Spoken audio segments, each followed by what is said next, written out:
Fui a la entrevista sin saber ni lo que era una startup ni nada y me encantó. Eso que era un side business se acaba convirtiendo en mi negocio full time. Somos un poco como el portero en fútbol. Es imposible que ganemos el partido. Lo que ocurre entre bastidores, que nosotros lo vemos al ver las finanzas de las startups, y lo que ves en el periódico, pues a veces distan mucho. Y sí que también hay una parte de vanidad y de imagen y tal, en la que participo, por cierto. Vemos a mucha gente que decide seguir el camino startup cuando no deberían.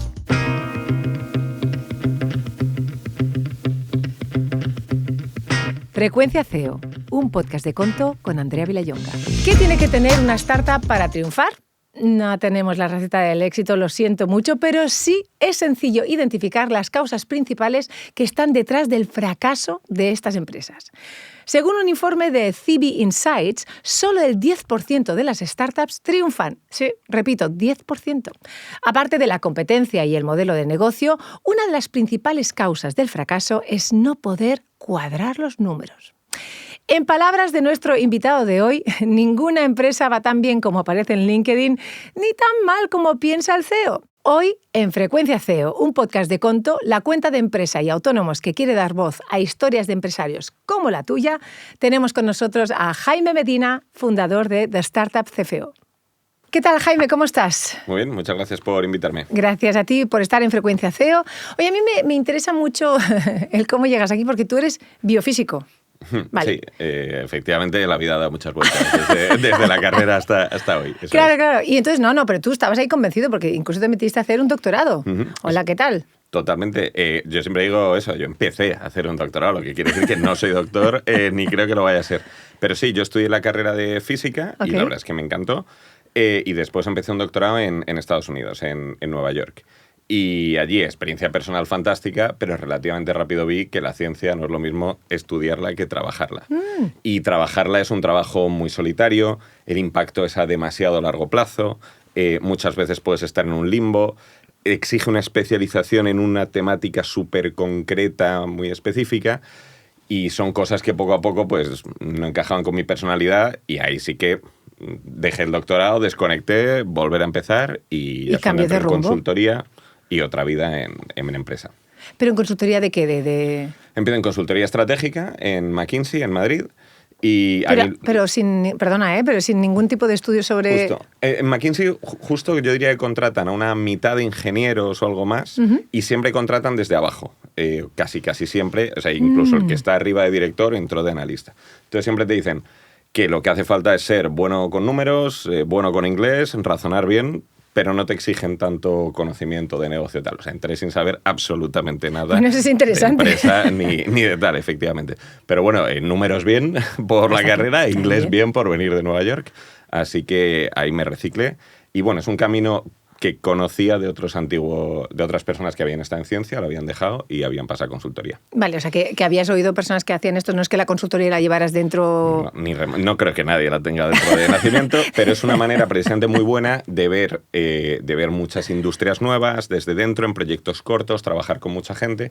Entonces es una manera, en mi opinión, buenísima para ya sea empezar un mercado laboral o cambiarte de carrera, porque vas a pasar a ver un montón de cosas, un montón de gente interesante, de trabajos, y ya después encauzar más tu carrera en algo concreto. ¿Y cuándo fue entonces el clic de decir, vale, ya he hecho esto, voy a hacer otro cambio de rumbo y ahora voy a montar mi empresa? Bueno, entre medias pasa la parte en la que estoy en startups, trabajando en startups y en finanzas. Ah, de acuerdo. Es decir, o sea, yo estoy año y medio en consultoría y me escriben desde OnTrack que sí, pues me apetece unirme al equipo financiero OnTrack Startup en Madrid. Con un fundador, Íñigo Juantegui, que había fundado ya la Nevera Roja. Entonces dije, oye, pues aquí puede haber algo. Cosas, sí. Fui a la entrevista sin saber ni lo que era una startup ni nada y me encantó.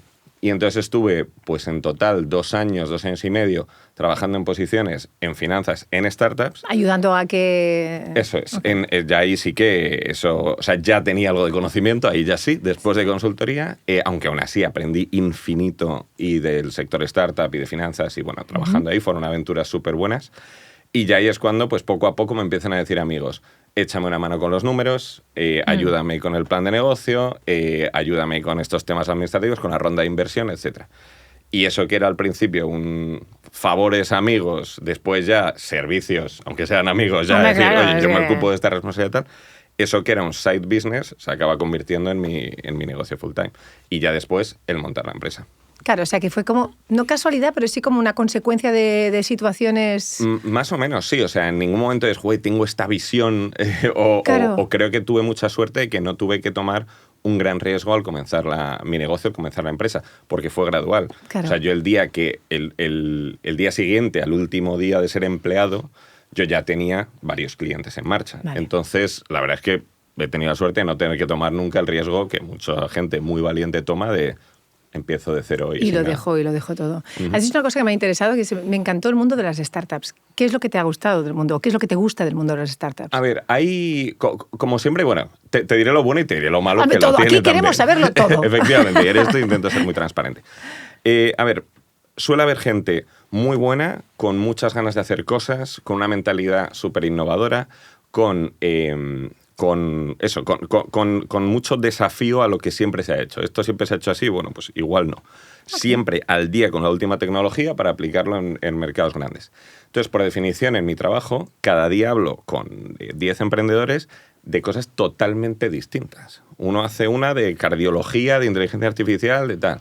Otro hace un software o temas de agro, hemos tenido clientes, temas de tejidos, temas de fintech, temas de todo tipo.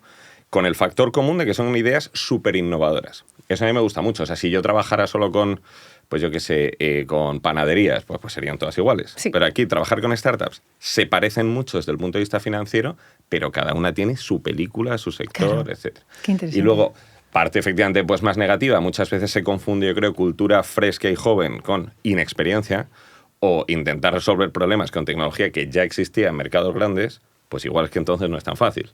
Y sí que también hay una parte de vanidad y de imagen y tal, en la que participo, por cierto, pero que sí que existe en este mundillo de startups, que a veces, bueno, pues lo que ocurre entre bastidores, que nosotros lo vemos al ver las finanzas de las startups, y lo que ves en el periódico, pues a veces distan mucho, como es lógico. Ahora que me estás diciendo esto, es como que las startups sois los influencers, ¿no?, del mundo de las empresas. Sí, a ver, por ejemplo, a nosotros no nos cuesta mucho fichar talento, porque creo que nosotros culturalmente somos startup.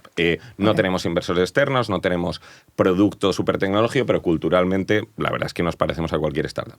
Y nos es fácil fichar porque hay gente joven que lleva igual un par de años en consultoría o en auditoría, que ve una empresa, pues lo que tú dices, eso, sí que somos sexys desde ese aspecto. Y entonces, pues eso, sí que son empresas atractivas, son empresas jóvenes y donde a mí, que era tu pregunta inicial, pues donde me gusta estar y donde al final estoy en casa. Entonces volvemos a ti, volvemos a tu startup. Cuéntanos un poco los inicios, cómo lanzas, solo, con quién, con las complicaciones que te has encontrado en Justo. este. Sí, que son muchas. Pues inicialmente eso, bueno, justo el inicio yo diría que no particularmente difícil por esa parte de que, bueno, como en el mundo de startup también es un ecosistema súper colaborativo, que es otra cosa que me gusta mucho, a todo el mundo le encanta ayudarse entre sí y conectarse entre sí. Yo empiezo y muy pronto ya el amigo del amigo me conecta, el amigo del amigo del amigo me conecta, un inversor de una de las startups me recomienda en otra. Entonces, de repente, lo que es ir creciendo la parte freelance, en menos de 6 meses me encontré llevando 12 13 clientes como freelance, que es una burrada. Pues sí. Y es ahí donde digo, o limito el número de clientes, y el negocio de freelance está muy bien, pero digo, quiero ser freelance el resto de mi vida y limito el número de clientes, o quiero intentar escalarlo. Y entonces ahí sí que contacté con el que había sido la primera persona de mi equipo en OnTrack, le dije, únete y lo vamos a montar juntos. Entonces ahí ya, bueno, por cierto, esto es justo antes del COVID. ¡Ah, qué bien! Esto es enero del 20. ¡Qué bien! No es la primera vez que nos pasa aquí, sí. que empiezan antes del COVID, mira. O sea, sí, es elegir buen momento. A ver, en nuestro caso, yo diría que casi sí es buen momento porque no teníamos gastos. Claro. Es decir, acabamos de empezar, éramos los dos, teníamos más clientes y muchísimo trabajo para nosotros, y durante el COVID, al ser empresas digitales y lo nuestro un servicio recurrente, tampoco perdimos tanto. Okay. Pero bueno, fueron meses bastante duros de cantidad de trabajo. Entonces ya ahí empezamos a fichar a las primeras personas y el desafío más importante era el poder mandar a otro que no fueras tú. Claro. Que el cliente dice, oye, tú eres el que tiene buen currículum, tú eres el que estás desde el principio y ahora traes a un chaval pues con menos experiencia, como es lógico. Y ahí sí que el construir que esa persona pueda ayudarle lo mismo que tú o tú poder participar poco y poder crear un negocio en el que te puedas desconectar ha sido el trámite más difícil. Luego, con mi socio sí que nos dividimos, sí que tenemos visiones distintas y lo que hice fue comprarles otra parte y ya continué. Y luego, de hecho, otras personas clave en mi empresa, 3 personas del equipo han sido clave, sí que se han convertido ahora en mis socios también para seguir empujándolo adelante.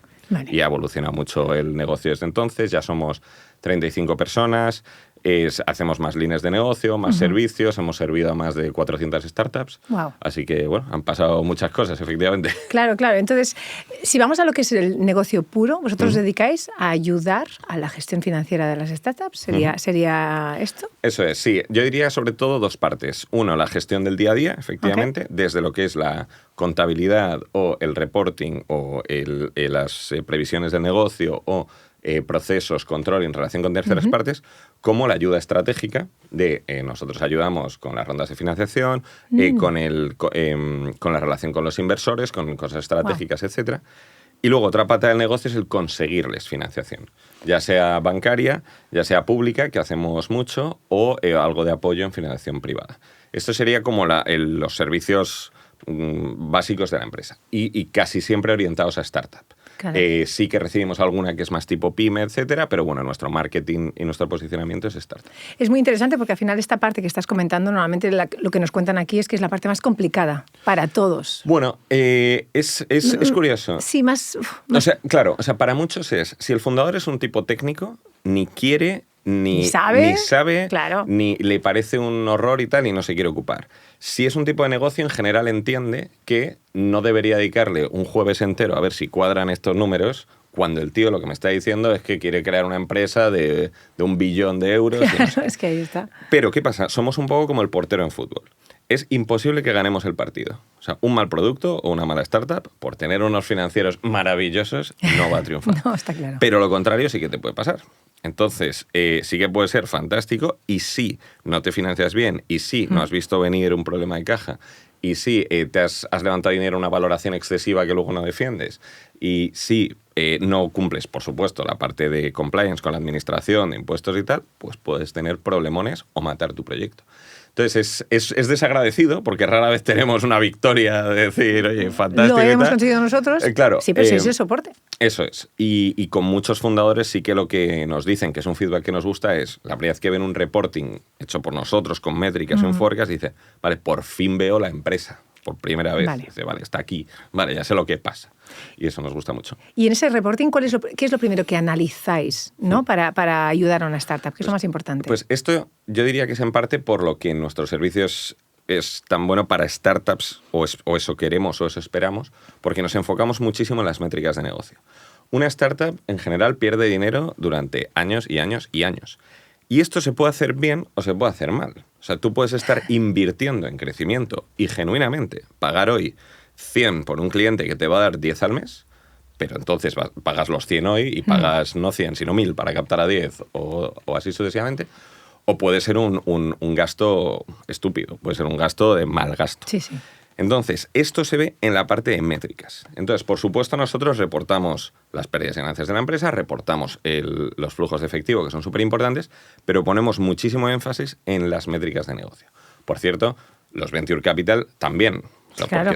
porque precisamente entienden que a veces es mal gasto, a veces es inversión y lo quieren controlar. Entonces nosotros ponemos mucho énfasis en unit economics, si le sacas más a un cliente de lo que te cuesta captarlo, análisis de cohortes, cómo de buena es tu retención, y cosas muy específicas de producto de Venture Capital y típico de unit economics y tecnológico. Me he quedado un poco así empanada porque he pensado que Claro. no sabía yo que un mal gasto podía ser... O sea, perder dinero podía ser incluso hasta bueno... Depende. Depende, claro. No. Bueno, y el que compra una casa, hoy le baja el efectivo Claro. 500.000 euros, igual la vende por 1 millón en un año. No, por eso. O igual la vende por 200.000 en un año. Exacto. Pues, esa bajada de efectivo me parece muy bien. Pero vamos a ver si era una buena inversión. Una buena inversión o no. ¿Cuáles son los problemas más recurrentes de las startups españolas? Yo diría, hay un problema que tenemos, creo que bastante irresoluble, y esto va a sonar un poco tontería, que es el tamaño de mercado que tenemos, que no es ni demasiado pequeño ni demasiado grande. Es decir, si tú abres una startup en Estados Unidos, hay 350 millones de potenciales usuarios con alto poder adquisitivo. O en Brasil, o en China, o esos países. Si tú la abres en Estonia o en Israel, que son ejemplos de países enanos y súper disruptivos en tema tecnológico, no tienes mercado local prácticamente, y entonces empiezan directamente con una estrategia de adquisición global. Global, o sea, worldwide, eso sí. es, pues yo qué sé, en Estonia Skype, por ejemplo. Okay. Pues yo qué sé, el día 1 ya están vendiendo en España, en Brasil, en Japón o lo que sea. España tiene un tamaño bueno para lanzar y poder alcanzar una facturación suficiente, y después hay que dar el paso de internacionalización, que por cierto es súper difícil. Y hemos visto a muchísimas empresas no hacerlo bien porque es infinitamente difícil. Entonces, eso ya es un problema que parece una tontería, pero repasas mercado español y tiene que ser una que absorba muy bien el mercado español, y muchas veces no es tan fácil irse afuera. Con excepciones, por supuesto, claro, que hay algunas fantásticas. Esa es una. Y luego, yo creo que uno que cada vez hay menos, porque el mercado, porque el ecosistema va creciendo, es inexperiencia. O sea, yo cuando empecé en 2017 en startups, nadie llevaba 5 años en startups, porque 5 años antes había 10. Claro. Ahora ya sí que cada vez más hay gente muy buena que está en sitios muy buenos, y se van creando lo que en Estados Unidos llaman las mafias. Por ejemplo, dicen de PayPal salen estos tipos montan estas, y de estas salen estas que también tal. Pues en OnTrack, por ejemplo, que es la primera que estuve, ya han salido, me atrevería a decir, entre 5 y 10 herederas. De Geoblink, que es la segunda que estuve, se me ocurren 3 o 4. Y eso, queda todavía un par de generaciones más para que de verdad yo creo estemos súper maduros. Pero me encanta el nombre de mafia. Sí, el gráfico como poco. El gráfico sí que es gravísimo. Sí. ¿Cuál es el sector que está más triunfando en el emprendimiento? Hombre, ahora todo lo que tenga la palabra AI y ¿Sí? Sí, inteligencia artificial, si no lo pones es un insulto, casi. Creo que en muchos casos, muy genuinamente, es algo alucinante, y es como si no decías la palabra Internet en el 98. Claro, es verdad, es verdad. Sí. Y yo creo que efectivamente habrá una parte en algún momento de caída de la moda. Exacto. Lo que no quiere decir que vaya a caer la tecnología. No. Como Internet, lo mismo. Existe la burbuja de los .com. ¡Joder, qué caída! No es que hayamos dejado de usarlo. No, está claro. Y la inteligencia artificial, yo creo que ahora sí que hay una parte de lo intentamos meter a todo, y habrá una parte del mercado que probablemente se elimine o se caiga o se reduzca valoraciones altas sin sentido, a cambio de que nos quedemos la tecnología y triunfando.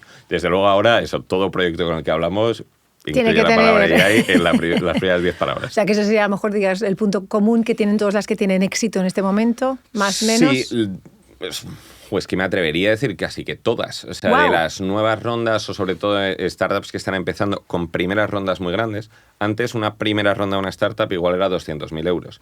Ayer hablé con unos que acaban de empezar, que ni siquiera lo han hecho público, y decían, no, hemos hecho una primera ronda pequeñita para arrancar de 1,5 millones. Esto no pasaba hace unos años. Y esto, ahora todas esas, desde luego, AI en algún momento está. Sí.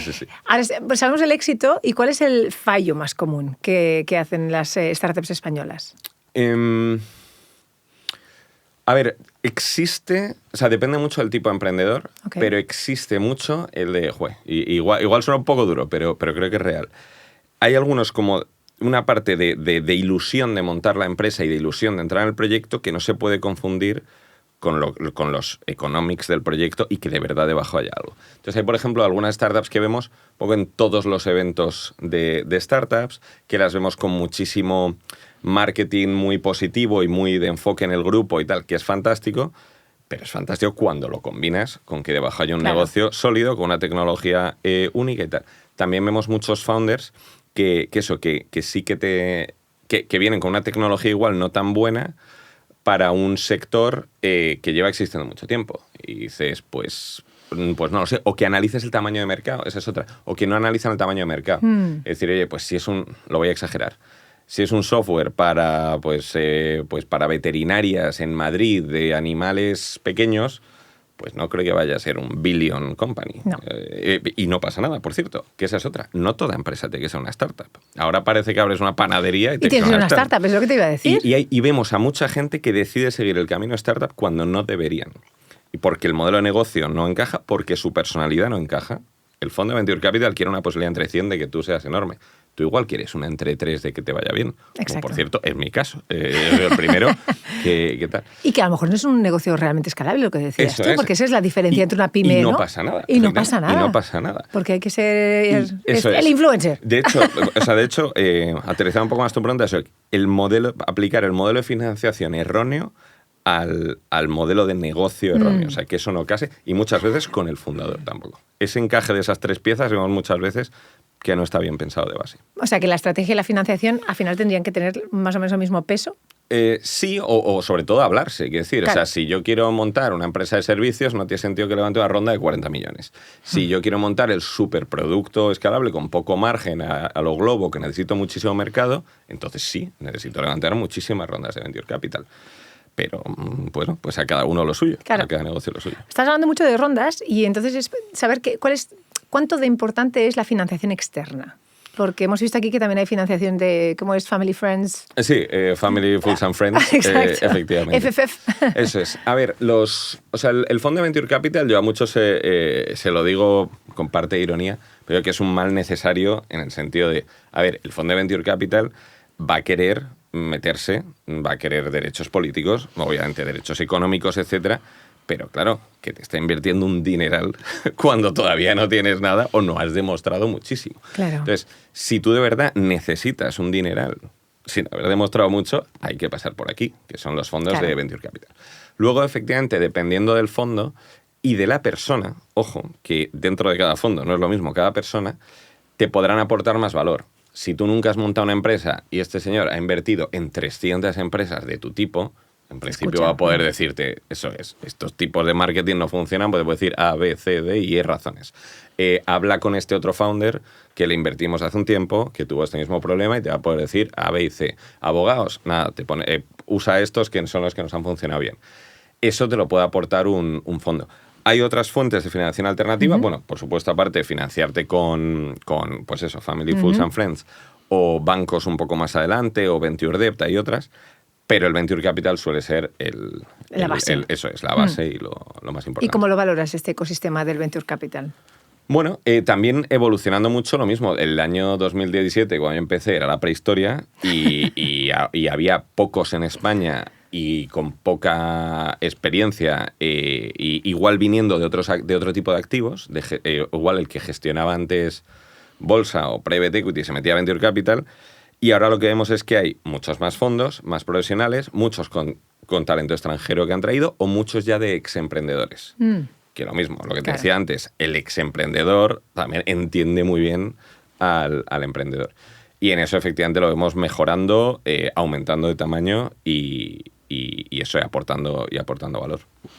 Volviendo a ti, a tu empresa, que al final es lo que nos interesa aquí también, que es fantástico todo este análisis, estoy aprendiendo muchísimo, o sea, que es maravilloso. Si volviéramos ahora, por ejemplo, al primer día que montaste tu negocio, en ese día que decides, aunque tú ya has ido construyendo poco a poco, ¿qué consejo te darías a ti mismo, a tu mismo del pasado? Pues, a ver...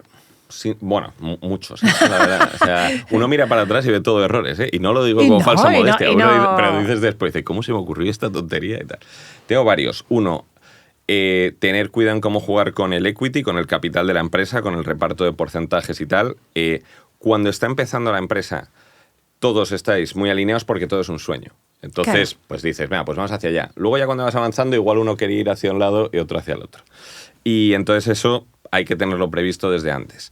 Esa es una. O sea, que se separen los caminos con los socios, por ejemplo. Eso es. Y atar muy bien las relaciones de socios y que todo tenga mucho sentido y pensar de antemano los problemas que puede haber. Porque, o sea, los contratos están para cuando te llevas mal. Claro. Si no, dan igual.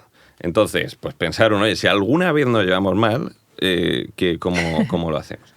Y ese tema, por ejemplo, es claramente eso, algo que no pensé bien y no hice nada bien. Luego otro... hay un momento al año y pico de empezar donde nos damos cuenta de, vale, hay que meter tecnología, hay que meter proceso. O sea, hay que meter tecnología, pero empezamos a meterla al final de la cadena de valor y no al principio. Es decir, yo, por cierto, he cometido los errores que me quejo de que nuestros clientes cometan. Pero por eso lo puedes entender perfectamente. O sea, ahí la empatía está... Pero está lo he hecho después, encima, pero bueno. Y entonces uno de ellos es que un software o una solución tecnológica no te va a solucionar la vida. Lo que tienes que hacer es primero el proceso y luego el software que te automatice algo. Entonces, por ejemplo, nosotros teníamos que haber trabajado antes en controlar el dato desde la entrada, desde la contabilidad, desde que entre bien y tal. Y aquí no me habría hecho falta tecnología, en lugar de intentar matar moscas a cañonazos, ya cuando estamos haciendo el reporting. Igual es un pelín técnico, pero el principio general sí que es ese. Es decir, oye, tú mete proceso y cuando el proceso está bien te pones a automatizar partes. Exacto. Y no pienses que una automatización te va a solucionar el problema que tienes de proceso. Ok. Y más? eso lo vemos mucho. Bueno, o sea, te puedo decir 700. No, ya. Pero estos, para ti los dos claves, sí. Y otro, internacionalizar pronto. Nosotros abrimos una oficina en Alemania que cerramos recientemente. No ha ido mal objetivamente allí, hemos captado clientes, etcétera. Pero teníamos mucho más mercado aquí para enfocarnos aquí. Lo planteamos allí teniendo operaciones allí y ventas aquí, cuando en realidad hay que hacerlo al revés. Infravaloramos el foco que había que meterle a abrir otro mercado. Yo de esto me he quejado de mis clientes 1.000.000 de veces, pues luego he hecho todo.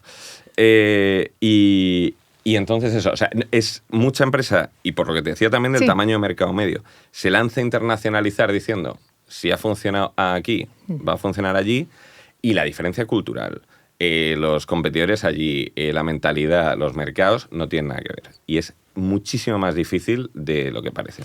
Volviendo, asociando con esto que estás diciendo, ¿tú intentarías, por ejemplo, si fueras una startup ahora española que nos están escuchando, en vez de empezar con el mercado de España, directamente hacer un worldwide, si el producto es escalable a nivel mundial? Es una pregunta, efectivamente, depende un poco del producto. Claro. Pues es complicada la pregunta. O sea, el ideal sí. También, o sea, piensa cuánto mercado tienes en España. O sea, si en España no vas a tener suficiente para algo brutal, desde luego empieza global. Pero no es por suficiente, es por ya decir, oye, vamos a lo grande, ¿no? Un poco lo que... Igual necesitas, o sea, también piensa si tienes el perfil para empezar ya con una ronda muy grande. O sea, si en fases iniciales puedes y quieres levantar mucho dinero. Que tiene, por cierto, levantar dinero parece que es cuanto más mejor y tiene desventajas levantar de más. Entonces, si de verdad tu producto es completamente digital, también si es lo que llaman product-led growth, es decir, Slack, por ejemplo, o Conto, no ha necesitado llamarme un comercial a mí, oye, ¿qué tal? Mira, te mando la propuesta, etcétera, sino que es muy viral, que con marketing puedes, que al ser un producto muy bueno inmediatamente te engancha, que bueno, eso hay mil maneras de verlo. No es lo mismo que si tienes que llamar a hacer una propuesta. Claro. Entonces, por ejemplo, empresas de ciberseguridad muchas veces pues, son intensivas en gente porque los contratos son enormes. Versus otras que igual es el ticket más pequeño pero más viral.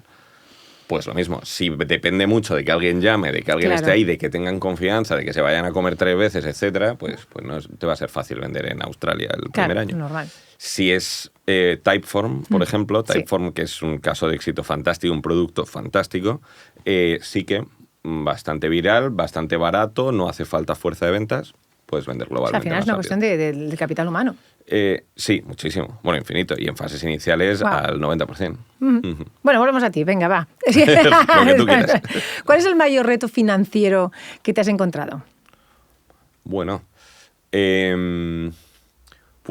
la ingeniería en las rondas se puede volver muy complicada. Te diría que ese es uno. O sea, una ronda de financiación, nosotros, por ejemplo, en el curso que damos, dividimos en 2 sesiones. Uno es la teoría, la lógica, la base, el por qué una ronda de financiación tiene sentido, cómo gana dinero cada uno, etc. La segunda es la realidad. Y ahí te puedes encontrar un número de complicaciones infinita. Entonces, recuerdo un cliente, por ejemplo, es decir, no, es que tiene una matriz y una filial, hay inversores que invierten en la filial, otros en la matriz, pero este es en euros, pero este es en dólares, pero tiene préstamos convertibles, etc. Muchos emprendedores se ponen a aceptar dinero, en plan, bueno, venga, vale, ok. Lo que necesitamos, ¿no? Y en algún momento llegas tú, y por ejemplo, llegamos a un punto en el que los contratos no eran compatibles entre sí. Entonces dijimos, bueno, esto matemáticamente no se puede resolver. Pero bueno, al final, ¿qué vas? A lo humano, por cierto.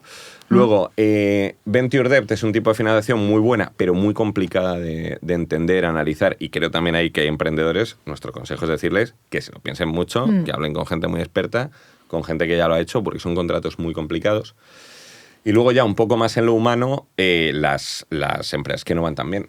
O sea, nosotros al trabajar con startups hemos tenido algunos casos de éxito espectaculares, como Cobee o como Payflow, por ejemplo, que han ido súper bien, pero claro, muchas otras caen. Y entonces ahí la reunión con el con el CEO a decirle a ver cuántos despedimos no es agradable. No. El CEO igual la semana anterior al equipo le da un mensaje positivo y tú ahora le dices que no van tan bien las cosas. O el CEO ayer en la reunión del consejo le dieron por todas partes y está desesperado. Y ahí sí que con el equipo insistimos mucho en que las empresas no existen como instituciones. No. O sea, son papeles al registro, lo que existen son las personas con incentivos y sentimientos. Y que esa es la parte que hay que tener en cuenta. Somos psicólogos, un porcentaje de nuestro trabajo. Bastante grande, sí. Y es verdad eso, ninguna startup, ni las de éxito, ha ido tan bien sin un esfuerzo sobrehumano detrás, sin decisiones difíciles. Y luego las que van mal, pues eso, hay que cumplir y hay que estar en ese proceso. Ahí. ¿Cuántos sois ahora? 35, creo. Está bien. Está bien. Sí. Bastante gestionable porque el capital humano es difícil de gestionar, lo que acabas de decir tú. Sí, y nosotros somos hiperintensivos en personas. Somos un negocio de servicios al final. Sí, claro, por eso te digo, es que al final el Totalmente. contacto. Al lidiar justamente con bancos, ¿no? Con inversores, etcétera, ¿cuál es la mayor dificultad que te encuentras? Lo has dicho, ¿no? El que un día te dan un palo, un día seas una de cal, una de arena todo el rato. ¿Crees que esto es lo más difícil de gestionar?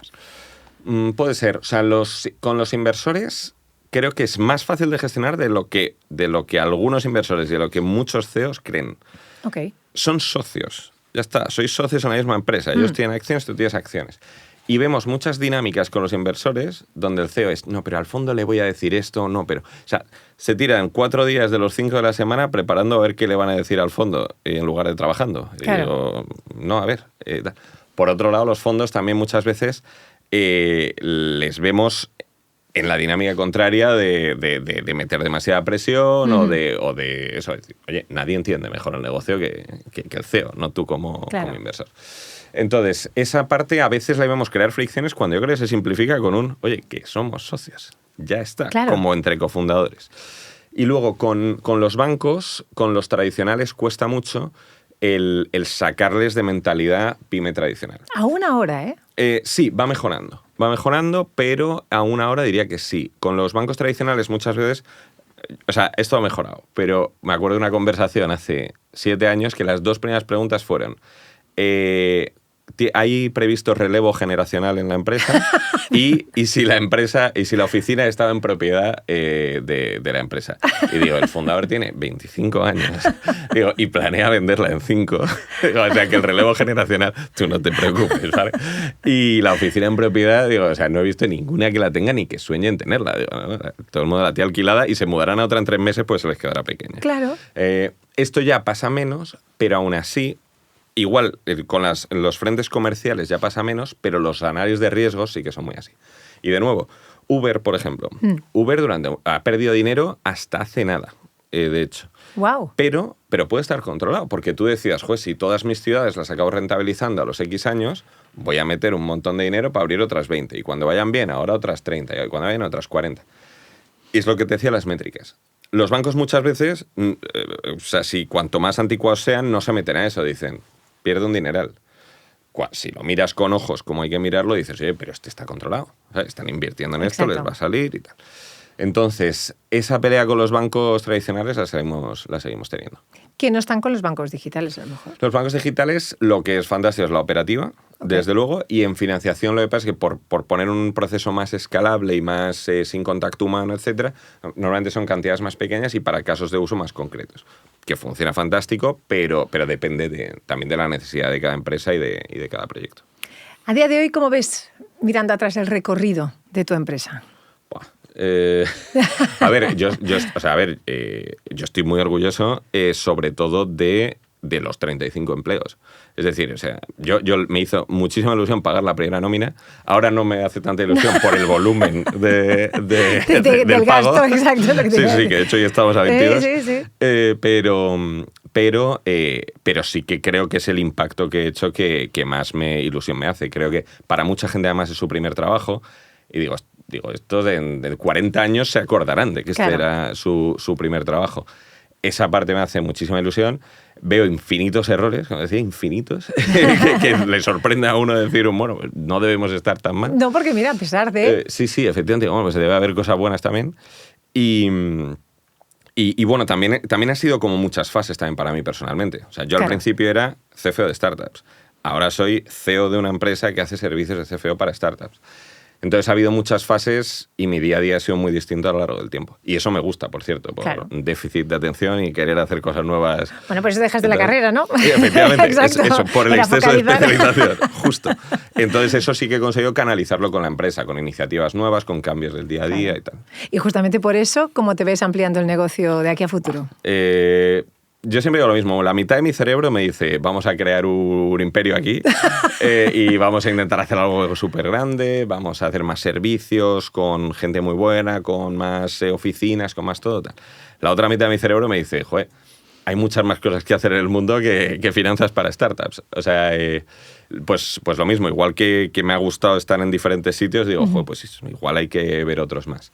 Pero bueno, de momento la empresa sigue creciendo, cambiando mucho, en el buen sentido, y nada, muy contento con ella. Muchas gracias, Jaime Medina, por educarnos en la gestión del emprendimiento para startups, para pymes y te digo también para autónomos. Muchas gracias a ti. A ti.